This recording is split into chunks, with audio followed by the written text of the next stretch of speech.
ભરૂચની નવી વસાહત ખાતે ઉજવાતા ગણેશ મહોત્સવમાં ગૌરી ઉત્સવની મરાઠી મહિલાઓ દ્વારા શ્રદ્ધાભેર ઉજવણી કરવામાં આવી હતી।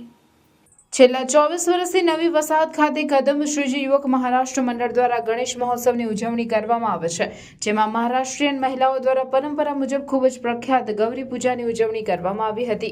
ગૌરી માતાને આવાહન કરી તેઓનું સ્થાપન કરી પૂજન અર્ચન કરવામાં આવ્યું હતું। આ બાદ આઠમના દિવસે પૂજન કર્યા બાદ નોમના દિવસે વિસર્જન કરવામાં આવશે। મારું નામ અર્પિતા અનિલભાઈ કદમ છે। અમે નવી વસાહત શ્રીજી વિવેક મંડળમાંથી ગૌરી મહોત્સવ લાસ્ટ 24 વર્ષથી ઉજવીએ છીએ, જેમાં ગણપતિ દાદા તો હોય જ છે, પણ સાથે ગૌરી માતાનું પણ આહવાન કરવામાં આવે છે।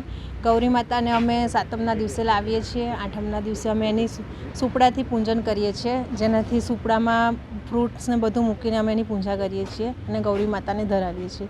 એ પછી નોમના દિવસે એમને ધામધૂમથી વિસર્જન કરીએ છીએ અને કે ગૌરી માતા પાસે આપણી જે પણ મનોકામના હોય એ માંગવામાં આવે છે। એ માંગવાથી પૂરી થાય જ છે, એ બધાની આ શ્રદ્ધા છે જ વર્ષોથી। ને મરાઠી મંડળથી તો 50 વર્ષોથી લગભગ આ ઉજવે છે, પણ આ જગ્યા પર લાસ્ટ 24 વર્ષથી આ મહોત્સવ અમે ઉજવીએ છીએ।